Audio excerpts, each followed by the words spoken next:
ನನಗೆ ಸಿಕ್ಕ ಜವಾಬ್ದಾರಿಯಲ್ಲಿ ಖುಷಿಯಾಗಿದ್ದೇನೆ. ಹೊಸದಾಗಿ ಕುಮಾರಸ್ವಾಮಿ ಅವರು ಬಂದಿದ್ದಾರೆ. ಇದಕ್ಕೆ ಸಂಬಂಧಪಟ್ಟಂತೆ ಬ್ರೇಕಿಂಗ್ ಬರ್ತಾ ಇದೆ, ನೋಡ್ಕೊಂಬರೋಣ.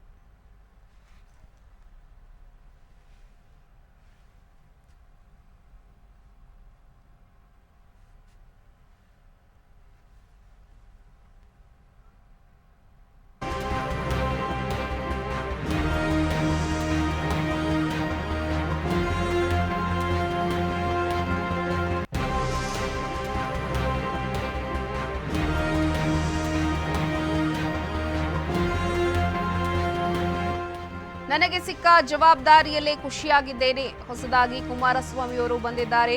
ಅನಿವಾರ್ಯತೆ ಇತ್ತು. ಎನ್ಡಿಎ ಸರ್ಕಾರ ಇದೆ. ಈ ಬಾರಿ ನಿರ್ಮಲಾ ಜೋಶಿ ಕಂಟಿನ್ಯೂ ಆಗಿದ್ದಾರೆ. ದೆಹಲಿಯಲ್ಲಿ ಕೇಂದ್ರ ಸಚಿವೆ ಶೋಭಾ ಕರಂದ್ಲಾಜೆ ಈ ಒಂದು ಹೇಳಿಕೆಯನ್ನ ಕೊಟ್ಟಿದ್ದಾರೆ. ಒಟ್ಟಾರೆ ಮೋದಿ ಸಂಪುಟಕ್ಕೆ ರಾಜ್ಯದ 5 ಇದೀಗ ಸೇರ್ಪಡೆಯಾಗಿರುವಂತದ್ದು. ಅದರಲ್ಲೂ ಪ್ರಮುಖವಾಗಿ ವಿ ಸೋಮಣ್ಣ, ಶೋಭಾ ಕರಂದ್ಲಾಜೆ, ಪ್ರಹ್ಲಾದ್ ಜೋಶಿ, ಕುಮಾರಸ್ವಾಮಿ ಹಾಗೆಯೇ ನಿರ್ಮಲಾ ಸೀತಾರಾಮನ್ ಅವರು ಸೇರ್ಪಡೆ ಆಗಿರುವಂತದ್ದು.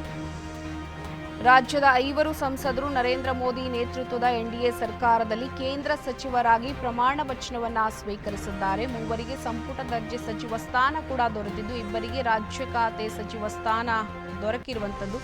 ಹಾಗಾಗಿ ಅದರಲ್ಲಿ ಪ್ರಮುಖವಾಗಿ ಶೋಭಾ ಕರಂದ್ಲಾಜೆ, ತುಮಕೂರು ಸಂಸದ ವಿ ಸೋಮಣ್ಣ ರಾಜ್ಯ ಖಾತೆ ಸಚಿವರಾಗಿ ಪ್ರಮಾಣ ವಚನವನ್ನ ಸ್ವೀಕರಿಸಿದ್ದಾರೆ. ಈ ಒಂದು ಸಂದರ್ಭದಲ್ಲಿ ನನಗೆ ಸಿಕ್ಕ ಜವಾಬ್ದಾರಿಯಲ್ಲಿ ಖುಷಿಯಾಗಿದ್ದೇನೆ ಅಂತ ದೆಹಲಿಯಲ್ಲಿ ಕೇಂದ್ರ ಸಚಿವೆ ಶೋಭಾ ಕರಂದ್ಲಾಜೆ ಅವರು ಒಂದು ಹೇಳಿಕೆಯನ್ನ ಕೊಟ್ಟಿದ್ದಾರೆ. ಹೊಸದಾಗಿ ಇಲ್ಲಿ ಕುಮಾರಸ್ವಾಮಿ ಅವರು ಕೂಡ ಬಂದಿದ್ದಾರೆ.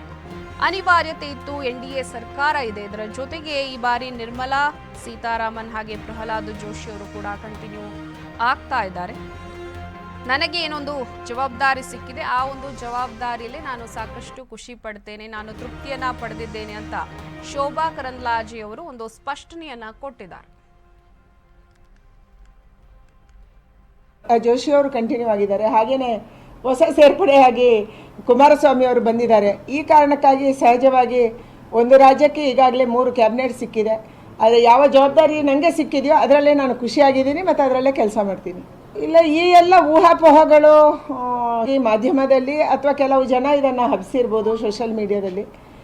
ಆದರೆ ಕಳೆದ 10 ವರ್ಷಗಳಲ್ಲಿ ನಮ್ಮ ಮುಖಂಡರು ನನ್ನನ್ನು ಗಮನಿಸ್ತಾ ಇದ್ದಾರೆ, ನೋಡ್ತಾ ಇದ್ದಾರೆ. ನನಗೆ ಯಾವ ಜವಾಬ್ದಾರಿಯನ್ನು, ಅದು ಪಕ್ಷದ ಜವಾಬ್ದಾರಿಯನ್ನು ಕೊಟ್ಟಿರ್ಬೋದು, ಚುನಾವಣೆ ಜವಾಬ್ದಾರಿ ಕೊಟ್ಟಿರ್ಬೋದು, ಅಥವಾ ಸರ್ಕಾರ ಜವಾಬ್ದಾರಿ ಕೊಟ್ಟಿರೋದು, ಅದರಲ್ಲಿ ಪ್ರಾಮಾಣಿಕವಾಗಿ ಕೆಲಸ ಮಾಡುವಂಥ, ಹೆಚ್ಚು ಸಮಯವನ್ನು ಕೊಡುವಂಥ ಪ್ರಯತ್ನವನ್ನು ನಾನು ಮಾಡಿದ್ದೀನಿ. ಅದಕ್ಕಾಗಿ ನನ್ನನ್ನು ಮತ್ತೆ ಕನ್ಸಿಡರ್ ಮಾಡಿರ್ಬೋದು.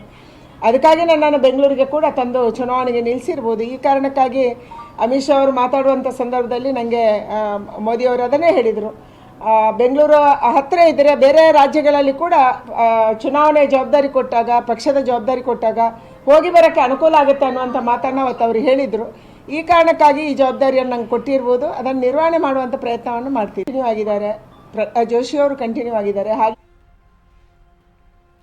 ಮೋದಿ ಸಂಪುಟಕ್ಕೆ ರಾಜ್ಯದ 5 ಸೇರ್ಪಡೆ ಆಗಿರುವಂಥದ್ದು. ಆ 5ರಲ್ಲಿ ನಾನು ಒಬ್ಬಳಾಗಿದ್ದೀನಿ. ಹಾಗಾಗಿ ರಾಜ್ಯ ಖಾತೆ ಸಚಿವರಾಗಿ ಪ್ರಮಾಣ ವಚನವನ್ನು ಸ್ವೀಕರಿಸಿದಂತಹ ಶೋಭಾ ಕರಂದ್ಲಾಜೆ ಅವರು ನನಗೇನೊಂದು ಜವಾಬ್ದಾರಿ ಸಿಕ್ಕಿದೆ, ಆ ಜವಾಬ್ದಾರಿಯನ್ನು ನಾನು ಸಂಪೂರ್ಣವಾಗಿ ನಿಭಾಯಿಸ್ತೀನಿ, ಖುಷಿಯಾಗಿದ್ದೀನಿ ಅನ್ನುವಂತಹ ಮಾತನ್ನು ಬಹಳ ಸ್ಪಷ್ಟವಾಗಿ ಹೇಳಿದರು.